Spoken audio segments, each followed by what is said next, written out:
Hello विद्यार्थी मित्रों, तो विद्युत विभाजन पर आधारित કેટલાક દાખલા જોઈએ। જો ત્રણ વિદ્યુત વિભાજન કોષ A, B, C જે અનુક્રમે ZnSO4, AgNO3 અને CuSO4 નું દ્રાવણ ધરાવે છે। આ દાખલો ગયા વખતે મેં તમને હોમવર્કમાં આપ્યો લાસ્ટ વિડીયોમાં, હવે ગણાવી દઉં છું। તેમને શ્રેણીમાં જોડેલ છે। તો ત્રણ વિદ્યુત વિભાજન કોષ છે A, B, C। વિદ્યુત વિભાજન કોષ A, विद्युत विभाजन कोष बी અને વિદ્યુત વિભાજન કોષ સી શ્રેણીમાં જોડેલ છે। શ્રેણીમાં જોડેલ છે એનો મીનિંગ શું થશે કે જેટલા પણ વિદ્યુત વિભાજન કોષ છે એ દરેક વિદ્યુત વિભાજન કોષમાં એક સરખો વિદ્યુત પ્રવાહ પસાર થાય છે। તો સમાન જથ્થામાં શ્રેણીમાં જોડાણ છે એનો મીનિંગ બધા સરખા જથ્થામાં વિદ્યુતનો જથ્થો પસાર કર્યો છે। તો કોષ બી માં કોષ એ માં ZnSO4 ભર્યો છે, બી માં AgNO3 છે અને અહીંયા CuSO4 છે। આ anode cathode anode cathode anode cathode. હવે આગળ જોઈએ। જો કોષ બી માં 1.45 ગ્રામ સિલ્વર कैथोड पर जमा थाय त्यां सुधी तो कोष ऊपर अहींया सी पर 1.45 ग्राम सिल्वर कैथोड पर जमा थाय त्यां सुधी 1.5 एम्पियर आई बराबर 1.5 एम्पियर प्रवाह पसार करवामां आव्यो। तो केटला समय माटे प्रवाहनुं वहन थयुं हशे समय गणवानो छे। तो समय कई रीते मळशे तो कि Q = IT छे। जो आपने I नु Q नु I नु मूल्य आपी जे Q गणी नाखीए तो T मळी जशे। बीजो पॉइंट गणવાનો छे CU અને G ना કેટલા દર નિક્ષેપિત થયા છે એ પછી ગણીએ। પહેલા આપણે આનો સમય કઈ રીતે ગણવો છે I પરથી। તો જો આ AgNO3 ના વિદ્યુત વિભાજન કોષમાં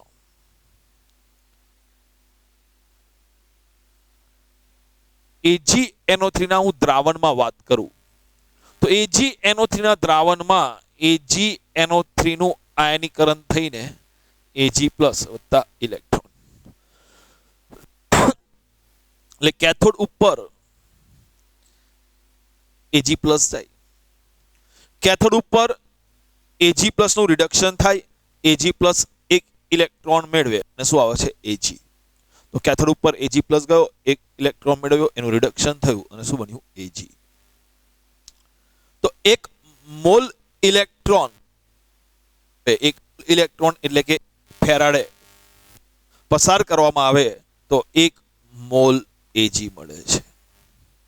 1 फेराडे एटले के 96500 कूलम 96500 कूलम विद्युत प्रवाह पसार करतो 1 मोल Ag નો પરમાણુ ભાર છે 108।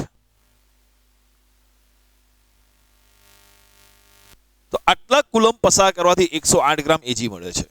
તો પણ અહીંયા Ag કેટલા મળે છે 1.45 ગ્રામ જમા કરવા માટે કેથોડ ઉપર 1.45 ગ્રામ Ag જમા કરવા માટે કેટલો વિદ્યુત પ્રવાહ પસાર કરવો પડશે। તો હું લખું છું Ag નું વજન અને કુલમ 108 ગ્રામ Ag મેળવવા માટે मारे 96500 कूलम विद्युत नो प्रवाह पसार करवो पड़े। तो अहींया मने केटला मळे छे 1.45 ग्राम सिल्वर कैथोड पर जमा करवा माटे केटला कूलम पसार करवा पड़शे। तो 96500 गुणिया 1.45 भाग्या 108 आनु केल्क्युलेशन करो छो ने तो जवाब आवे छे 1295.6 कूलम।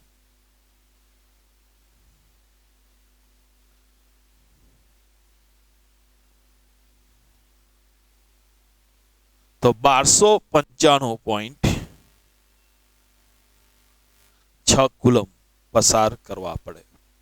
तो Q मने Q मळी गयो Q = 1295.6 कूलम। तो बधी जग्याए ZnSO4 ના દ્રાવણમાં AgNO3 CuSO4 ના દ્રાવણને શ્રેણીમાં જોડ્યા છે એટલે બધામાં 1295.6 કુલમ વિદ્યુત પ્રવાહ પસાર થઈ ગયો છે.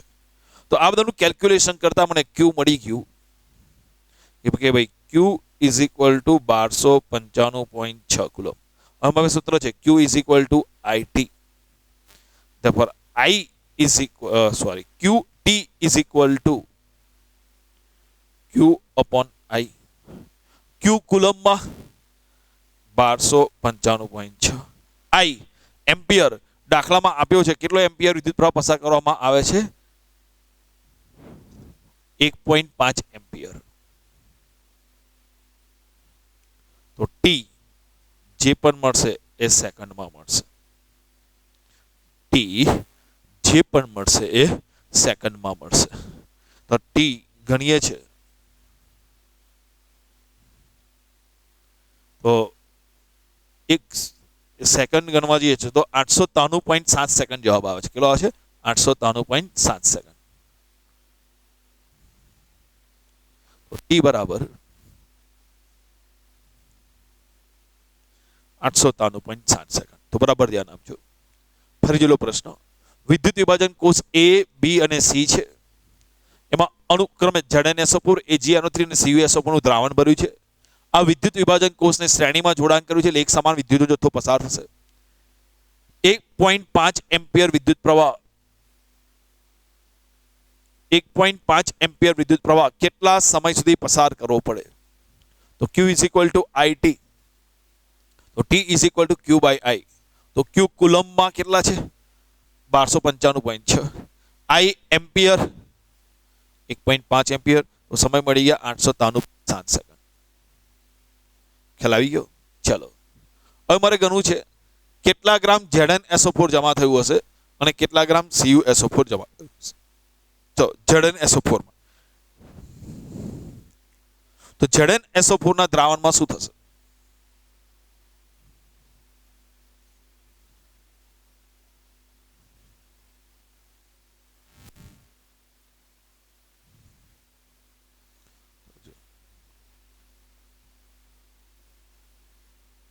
ZnSO4 ના દ્રાવણમાં ZnSO4 નું આયનીકરણ થઈને બને Zn+2 અને SO4-2. કેથોડ ઉપર Zn+2 જાય. કેથોડ પર Zn+2 રિડક્શન થાય. Zn+2 2 ઇલેક્ટ્રોન મેળવે તો શું બને? ઝિંક. એટલે 2 મોલ ઇલેક્ટ્રોન એટલે કે 2 ફેરાડે વિદ્યુતનો જથ્થો પસાર કરવામાં આવે તો 1 મોલ ઝિંક મળે છે. 2 ફેરાડ એટલે 2 ગુણ્યા 96,500 કુલમ્બ પસાર કરવામાં આવે. 2 ગુણ્યા 96,500 કુલમ્બ પસાર કરવામાં તો 1 મોલ ઝિંક અને ઝિંકનો પરમાણુ ભાર છે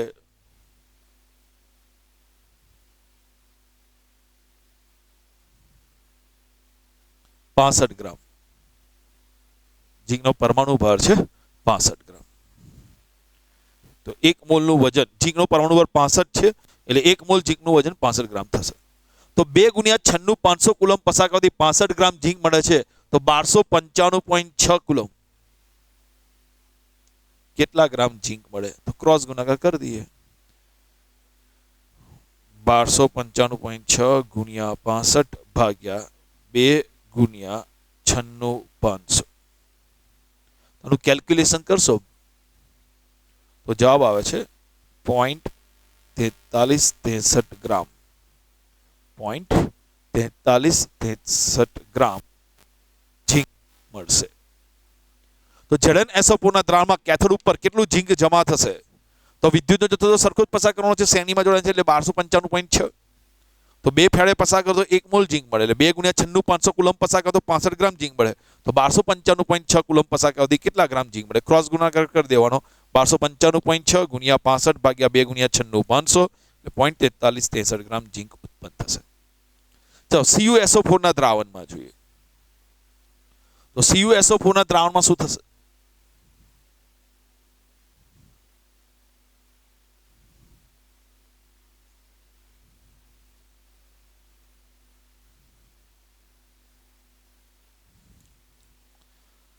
CuSO4 નું આયનીકરણ થાય તો શું બનશે? Cu+2 અને SO4-2. તો CuSO4 ના દ્રાવણમાં CuSO4 નું આયનીકરણ થઈને બને Cu+2 અને SO4-2. કેથોડ ઉપર કોણ જાય? Cu+2. તો કેથોડ ઉપર Cu+ નું રિડક્શન થાય તો શું બનાવશે? Cu. તો કેથોડ ઉપર Cu+ નું રિડક્શન થાય તો શું બનાવશે? Cu. એટલે 2 ફેરાડે વિદ્યુતનો જથ્થો પસાર કરવામાં આવે તો 1 મોલ Cu મળે છે. તો 2 ફેરાડે વિદ્યુતનો જથ્થો પસાર કરો તો 1 મોલ Cu બને. 2 ફેરાડે એટલે 2 ગુણ્યા 96,500 કુલમ. 2 ફેરાડે એટલે 2 ગુણ્યા 96,500 કુલમ પસાર કરવામાં આવે તો 1 મોલ Cu અને Cu નો પરમાણુ ભાર છે 63.5. એટલે 1 મોલ Cu નું વજન થશે 63.5 ગ્રામ. તો 2 ગુણ્યા 96,500 કુલમ વિદ્યુતનો જથ્થો પસાર કરવામાં આવે તો 63.5 ગ્રામ કોપર મળે. તો આપણે કેટલા કુલમ પસાર કરીએ છીએ? 1295.6. તો 1295.6 કુલમ પસાર કરવાથી કેટલા ગ્રામ કોપર મળે? તો ક્રોસ ગુણાકાર કરી દો કે 1295.6 ગુણ્યા 63.5 ભાગ્યા 2 ગુણ્યા 96,500. તો કેલ્ક્યુલેશન કરતા જવાબ આવે છે 0.4263 ગ્રામ કોપર જમા થશે.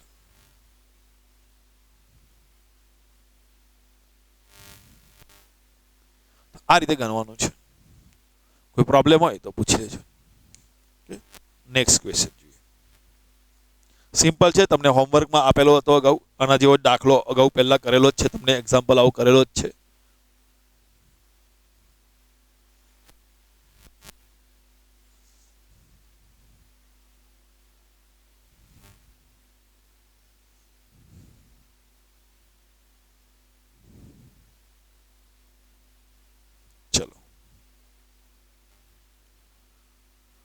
કોષ્ટક 3.1 માં આપેલ પ્રમાણિત વિદ્યુતધ્રુવ પોટેન્શિયલનો ઉપયોગ કરીને અનુમાન કરો કે નીચેના વચ્ચે પ્રક્રિયા શક્ય છે કે નહીં. એટલે તમારે એવું જોવાનું છે કે Fe+3 અને I- વચ્ચે પ્રક્રિયા શક્ય છે કે નહીં. તો બરાબર ધ્યાન આપજો.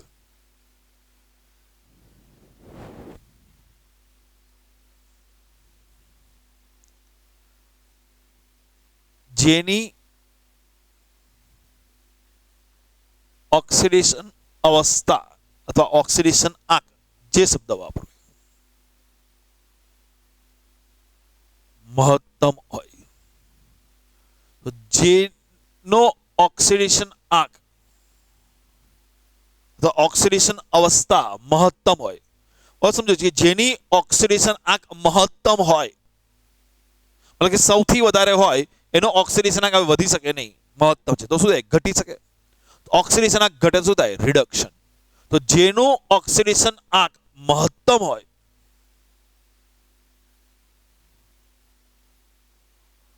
એનું રિડક્શન થાય.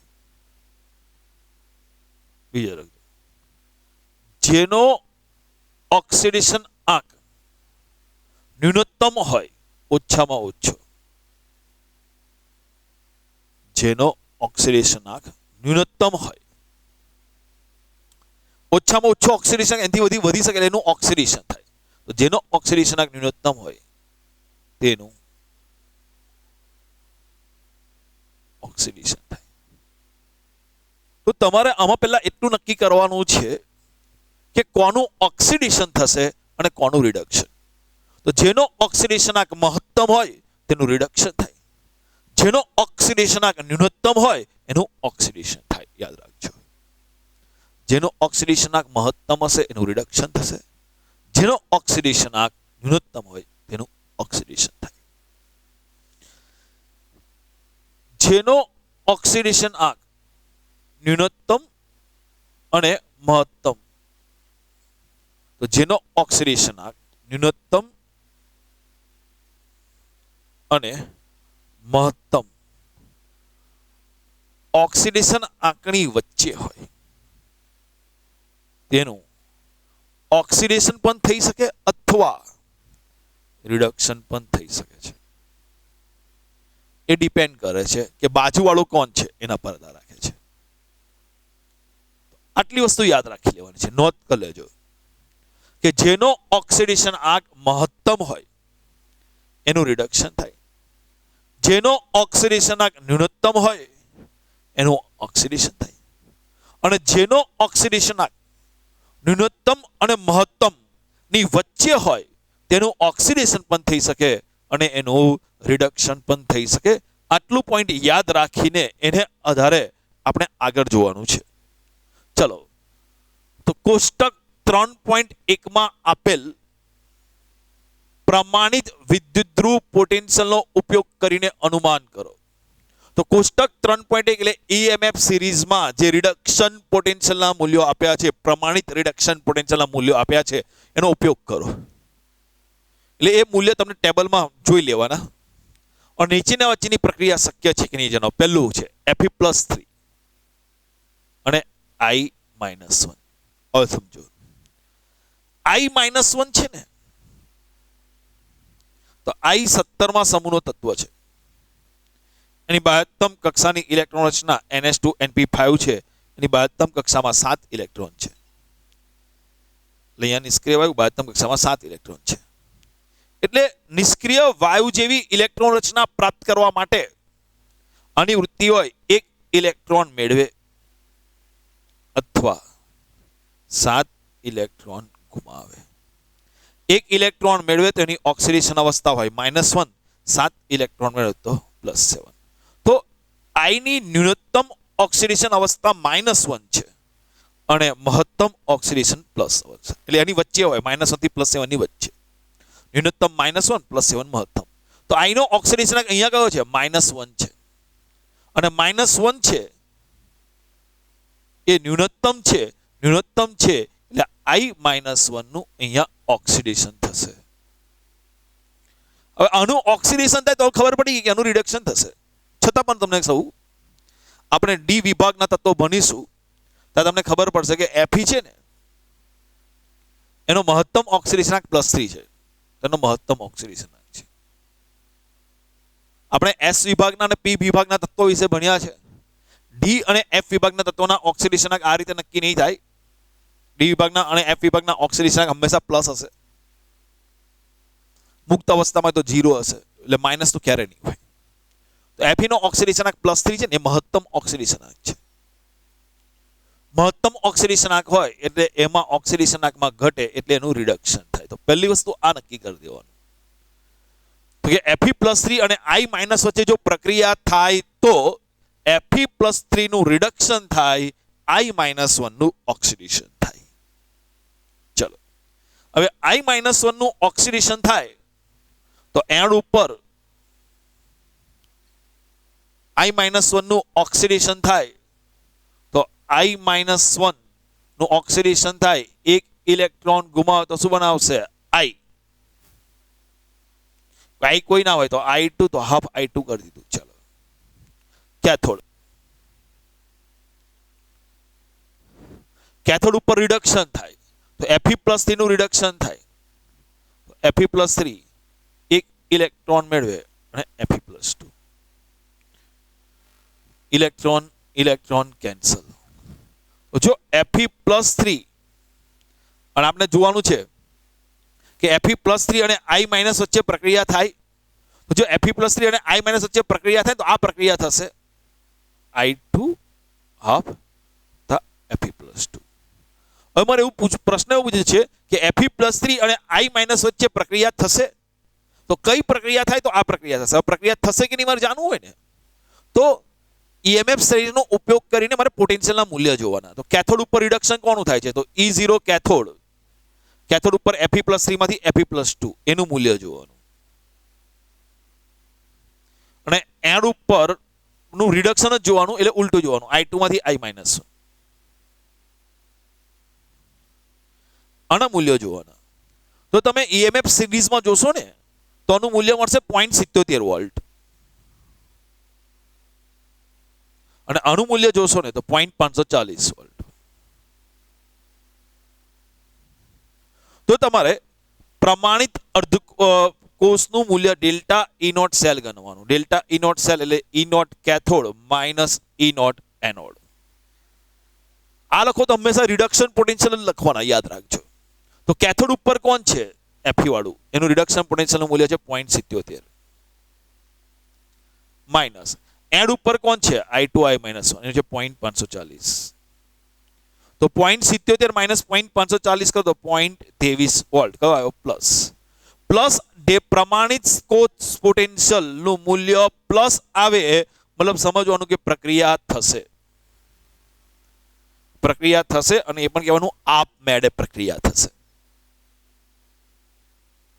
તમારે આવું ડાયરેક્ટ ન જોવું હોય તો ડાયરેક્ટ તમને આવું પણ ખબર પડે. બંનેના રિડક્શન પોટેન્શિયલ મૂલ્ય જુઓ. જેનું રિડક્શન થાય છે એના રિડક્શન પોટેન્શિયલનું મૂલ્ય વધારે હોય, આ બીજા કરતા આની સરખામણીમાં વધારે હોય તો આ સાચું છે, પ્રક્રિયા થશે.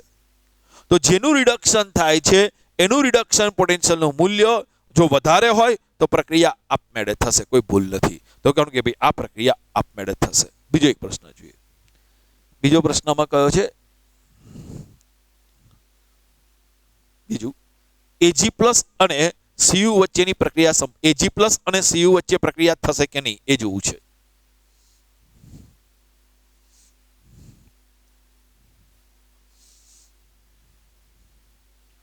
ચાલો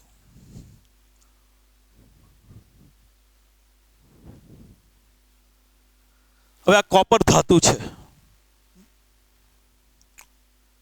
ધાતુ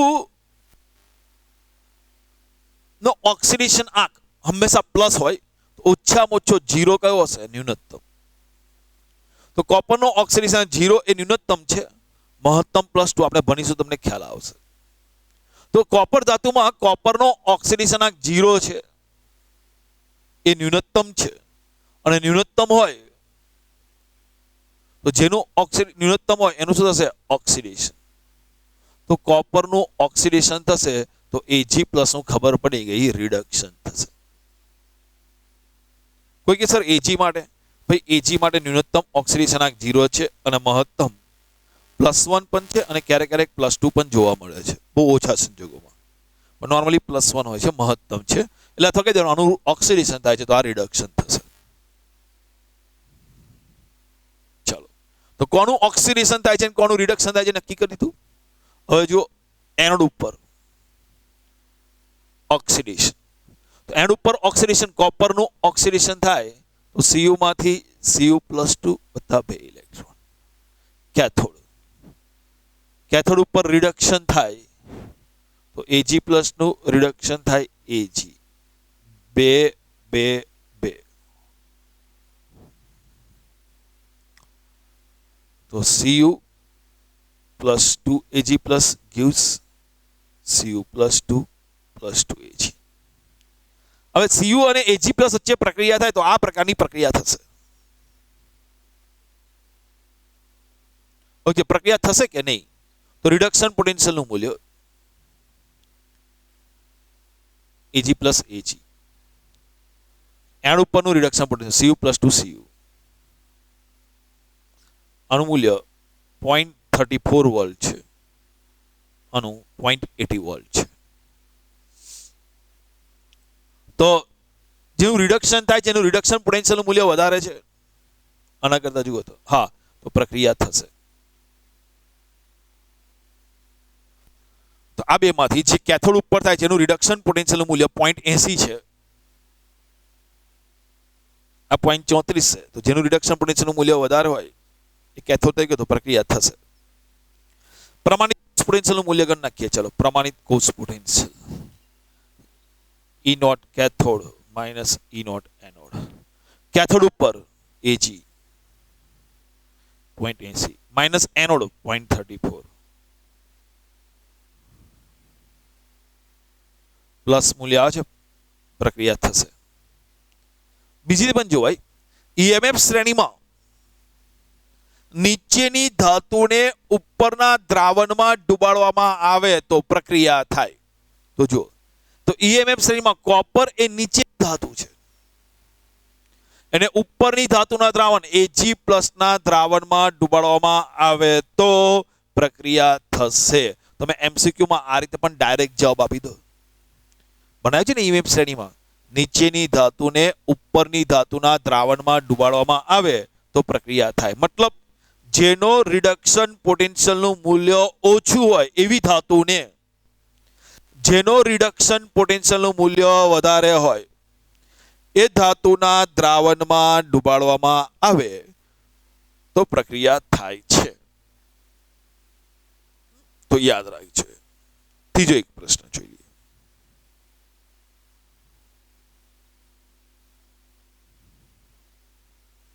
ચલો, Fe+3 અને Br- વચ્ચે પ્રક્રિયા થશે કે નહીં એ નક્કી કરવું છે. ચાલો ધ્યાન આપજો. તો Fe+3 અને Br-1. મેં તમને કહી દીધું કે Fe+3 છે ને મહત્તમ ઓક્સિડેશન અવસ્થા ધરાવે છે. Fe+3 ઓક્સિડેશન અવસ્થા એ મહત્તમ ઓક્સિડેશન. Br હેલોજન છે. Br 17મો સમૂહ NH2NP5 મહત્તમ કક્ષામાં 7 ઇલેક્ટ્રોન. તો નિષ્ક્રિય વાયુ જેવી ઇલેક્ટ્રોન રચના પ્રાપ્ત કરવા માટે 1 ઇલેક્ટ્રોન મેળવે અથવા 7 ઇલેક્ટ્રોન ગુમાવે. 1 મેળવે તો -1, 7 ગુમાવે તો +7. તો -1 થી +7 આ ન્યૂનતમ છે, આ મહત્તમ છે. તો Br ની અત્યારે ઓક્સિડેશન કેટલો છે? -1 છે. એ ન્યૂનતમ ઓક્સિડેશન અવસ્થા છે. જે ન્યૂનતમ ઓક્સિડેશન અવસ્થા હોય એનું ઓક્સિડેશન થાય. જેનું મહત્તમ ઓક્સિડેશન અવસ્થા હોય એનું રિડક્શન થાય. તો તમને ખબર પડી ગઈ કે આ પ્રક્રિયા દરમિયાન Br- નું ઓક્સિડેશન થશે અને Fe+3 નું રિડક્શન થશે. તો જો Fe+3 અને Br- વચ્ચે પ્રક્રિયા થાય તો Fe+3 નું રિડક્શન થાય છે, Br- નું ઓક્સિડેશન. અહીંયા તમને પેલું લાગુ નહીં પડે કે નીચેની ધાતુને ઉપરની ધાતુના દ્રાવણમાં ડુબાડવામાં આવે તો પ્રક્રિયા. કેમ? બંને કોઈ ધાતુ જ નથી. જુઓ, બંનેમાં તમને ધન આયન જ લખ્યા છે એટલા માટે. તો ચાલો